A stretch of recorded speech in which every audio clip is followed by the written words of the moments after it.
انہوں نے ہمیشہ ذکر اہل بیت اور اصلاح کی بات کی ہے۔ میں آپ کو بتا دوں کہ علامہ طالب جوہری کے تقریروں میں جب وہ مجلسیں پڑھتے تھے تو اگر 100 آدمی بیٹھے ہوئے فرش پہ تو 100 میں سے 30-35 افراد سنی بھائی آ کر کے شریک ہوتے تھے۔ آپ سوچیے پاکستان جیسے ملک میں کہ جہاں سوائے منبر پہ تبرے کے نہیں ہوتا، وہاں اپنی تقریروں میں اتنی تعداد میں اسلام کے دوسرے بھائیوں کو بلا لینا اور ان کو بٹھا کے رکھنا یہ کمال ہے۔ یہ اصلاحی گفتگو کا نتیجہ ہے، یہ اس گفتگو کا نتیجہ ہے کہ جو اہل بیت چاہتے تھے۔ اس لیے کہ پیغمبر اسلام نے جب تبلیغ کا کام شروع کیا تو کوئی مومن نہیں تھا۔ جب نبی نے اسلام نعرہ دیا ہے اور کہا ہے کلمہ پڑھو لا الہ الا اللہ، تو بتائیے کہ مکے میں کئے آدمی مسلمان تھے، کئے کلمہ پڑھنے والے تھے؟ کوئی نہیں تھا، مگر انہی کافروں کے درمیان پیغمبر اسلام نے لا الہ الا اللہ کا نعرہ بلند کیا اور پھر اللہ کی باتیں انہی کے درمیان بیٹھ کر کے کی، ان کو بلا بلا کر کے سنا کر کے اللہ والا بنایا۔ اب عزیزو، اگر واقعی میں کوئی رسول کا ماننے والا ہے اور وہ رسول کی سیرت پہ عمل کرنا چاہتا ہے تو پھر کسی کو بھی غیر نہ سمجھے، جب اللہ کی بات کرے، اللہ کا پیغام پہنچائے تو ہر ایک کو اپنے قریب بیٹھانے کی کوشش کرے۔ آپ سوچیے کہ بند مسجد میں، اب تو اس وقت واقعی میں مسجد بند ہو گئی ٹھنڈک کی وجہ سے، کوئی بات نہیں رنجی، بات کہہ رہا ہوں، ہوا ہے، لیکن آپ سوچیے ذرا سا اپنوں کے درمیان، صرف اپنے ہی تو یہاں بیٹھے ہیں، ان کے درمیان میں مجلس پڑھوں، جس موضوع پہ چاہوں بول سکتا ہوں، تھوڑا سا مائک بند کر دوں تو اور کھل کر کے بول سکتا ہوں، کوئی غیر نہیں سننے والا۔ لیکن اس سے فائدہ کیا ہوگا؟ سوال، اس سے فائدہ کیا ہوگا؟ اس کا فائدہ کچھ نہیں ہے، بالکل نہیں ہے۔ ہو سکتا ہے کوئی کہے کہ مولانا عبادت ہوگی، مولا کا ذکر عبادت ہے، آپ کہہ رہے فائدہ نہیں ہوگا، مولا کے محبت میں اضافہ ہوگا، جوش میں اضافہ ہوگا، یہ سارے فائدے ہی تو ہیں، لیکن یہ فائدہ میں جس معنی میں کہہ رہا ہوں کہ کوئی فائدہ نہیں، وہ فائدہ اس لیے نہیں ہے کہ کیا آپ اپنے گھر پہ علی علی نہیں کرتے؟ کیا اپنے بچوں کو علی علی نہیں سکھایا ہے؟ علی علی کرنے والوں سے علی علی کروا لینا کمال ہے، یا جو علی کو نہیں مانتا اس کو علی والا بنا لینا؟ جو اللہ والا ہے اس کو اللہ والا بنانا یہ کون سی بات؟ جو بنا ہوا ہے اس کو کیا بنانا ہے؟ ہاں، اس لیے ضروری ہے کہ کہیں ایسا نہ ہو کہ ابلیس اپنا کام کرے اور اللہ والے کو بھٹکا دے، تو اس کے لیے ضروری ہے۔ لیکن اس کے ساتھ کمال تو اس وقت ہے کہ جب اس کو کہ جو اللہ والا نہیں ہے اسے بھی سنا کر کے اللہ کی باتوں کو اس کے دل میں اللہ کی معرفت پیدا کر کے، اہل بیت کی محبت پیدا کر کے اس کے دل میں اس کو اللہ اور رسول والا بنایا جائے۔ اور یہی کام ان علماء کی زندگی میں دیکھنے میں ملتا ہے، چاہے وہ مولانا کلب صادق صاحب کو بلا رہے ہو یا علامہ طالب جوہری رحمۃ اللہ علیہ، ان لوگوں نے اپنی ساری زندگی علم، دیکھیے ابھی آپ نے شعر سنا، آتش بھائی نے پڑھا تھا، تازیتی نظم جب پڑھے تھے شروع میں 2 شعر پڑھا، انہوں نے اس میں پڑھا کہ موت تو آتی ہے مگر عالم مرتا نہیں ہے۔ میں ایمان سے پوچھ رہا ہوں، آپ بتائیے آپ میں سے کتنے بچے ہیں کہ جو اپنے دادا پردادا تک کا نام جانتے ہیں، ان کی زندگی کے بارے میں کچھ ایک جملہ کھڑا کر دے اور بول دے گا؟ سوچنا پڑے گا۔ اپنے بزرگوں کے بارے میں اگر گفتگو کرنی، تھوڑا سا قریب آ جائے، آگے آ جائیے، ادھر آگے جگہ ہے، اچھا تھوڑا آپ ادھر آ جائیے تاکہ ہم لوگ صلوات پڑھیں محمد والے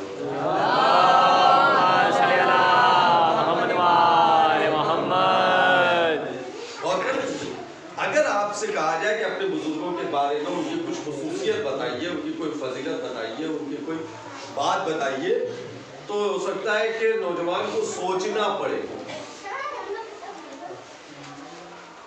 ایک بار غور کرنا پڑے گا کہ کیا بتائیں۔ مجھ سے آپ کہیے میرے پردادا کے بارے میں، میں ممبر سے کہہ رہا ہوں، میرے پردادا عالم نہیں تھے، میرے پردادا کے بارے میں آپ مجھ سے کہیے کہ کچھ بتا دیں تو میں نہیں بتا پاؤں گا، ممبر پہ ہوں میں، کوئی جھوٹ بات نہیں ہے، سچی بات ہے،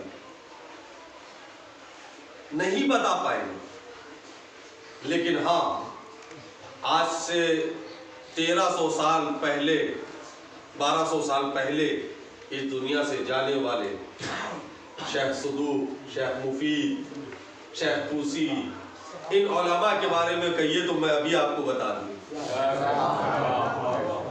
بھئی ان لوگوں جو 1200 سال پہلے اس دنیا سے چلے گئے، ان کے بارے میں کیسے آپ جانتے ہیں؟ اپنے پردادا کا نہیں بتا پا رہے ہیں۔ جو انسان اپنے پردادا کے بارے میں نہ بتا پائے، وہ 1200 سال پہلے جانے والے ایک انسان کے بارے میں کیسے بتا دے گا؟ اس لیے بتا رہا ہے کہ پردادا انتقال کر گئے۔ یہ سچ ہے کہ مومن مرتا نہیں ہے، مومن منتقل ہوتا ہے، ایک جگہ سے دوسری جگہ چلا جاتا ہے، لیکن ان کی زندگی کے کوئی چیز ہمارے سامنے نہیں ہے، مگر یہ جو 1200 سال پہلے گئے ہیں ان کا کارنامہ ہمارے پاس ہے، ان کی کتابیں ہمارے پاس ہے، ان کا علم ہمارے پاس ہے۔ تو پتا چلا کہ ذات مرتی ہے، یعنی بدن مرتا ہے مگر شخصیت نہیں مرتی۔ شخص مر جاتا ہے، شخصیت نہیں مرتی، وجود ختم ہو جاتا ہے، ظاہری وجود ختم ہو جاتا ہے، مگر جو وجود علمی ہے وہ ہمیشہ زندہ رہتا ہے، صدیاں گزر جائیں۔ علم کی اتنی اہمیت آپ ذرا سوچیں میرے نوجوانوں، میرے عزیزوں، میرے دوستوں، میرے بھائیوں، علم کی اہمیت کا اندازہ لگائیں کہ علم کی کتنی اہمیت ہے۔ علم کی اتنی اہمیت ہے کہ انسان مر جاتا ہے مگر اس کا علم اسے زندہ رکھتا ہے۔ علم، اچھا صاحب پھر میں کہہ رہا ہوں کہ بات تم میں ایک دم صاف صاف کرنے کا عادی ہوں، ممبر سے یا نیچے سے، مجھے وہ لگی لپٹی آتی نہیں۔ سچی بات بتائیے، کبھی آپ نے سنا ہے کسی عالم کا دوست کوئی جاہل ہو؟ ریان بھائی، کوئی عالم کسی جاہل سے دوستی کرے گا؟ قطعاً نہیں۔ اگر وہ عالم یہ کہے کہ میرا دوست یہ جاہل ہے تو اس کا مطلب یہ عالم جھوٹ بول رہا ہے، یا تو جھوٹ بول رہا ہے یا واقعی اس کے پاس خود علم ہے۔ عالم کا دوست جاہل نہیں ہو سکتا، ہاں ملنے والا الگ چیز ہے، ملنے والا ہونا الگ چیز۔ آپ مجھ سے بھی پوچھئے گا تو میں بھی کہوں گا کہ یہ سب میرے ملنے والے ہیں۔ دوست، معاف کیجیے گا، ان میں سے میرا کوئی دوست نہیں، ملنے والا ہونا اور ہے، دوست ہونا اور ہے۔ دیکھیں، بات بری لگے چاہے اچھی لگے، جو سچ ہے وہی کہہ رہا ہوں۔ ملنے والا ہونا مطابق اور ہے، ملتے ہم آپ سے ہیں، آپ ہم سے ملتے ہیں، ہم آتے ہیں مجلس میں، مسجد میں، کسی پروگرام میں آپ نے دیکھا وہاں السلام علیکم، وعلیکم السلام، ہاتھ ملا لیا، محفل ہے، محفل ختم ہوئی، گلے لگنے گلے لگ گئے، یہ اور چیز ہے۔ لیکن بیٹھ کر کے یارانہ کریں، اپنے دل کی بات کہیں، آپ کے دل کی بات سنیں، آپ کا درد تو ہم بیٹھ کے سن لیں گے، لیکن اپنا درد کبھی کسی عالم نے بتایا؟ عالم ہی کو بتاتا ہے، کبھی جاہل کو نہیں بتاتا۔ معاف کرنا پھر کہہ رہا ہوں، جاہل کو دوست نہیں بنایا جاتا، عالم کو ہی دوست بنایا جاتا ہے۔ میں اپنے نوجوانوں سے، اپنے بچوں سے یہ بات کہہ رہا ہوں، خاص کر کے یاد رکھو، علم کی اتنی اہمیت ہے نا کہ ایک عالم آج کا تمہارے بیچ کا، تمہاری مسجد میں نماز پڑھانے والا، تمہارے درمیان مجلس پڑھنے والا ایک عالم ہے، مگر عام جاہل سے دوستی نہیں کرتا۔ تو ذرا سوچو، جو عالم کل ہو، جس کے پاس تمام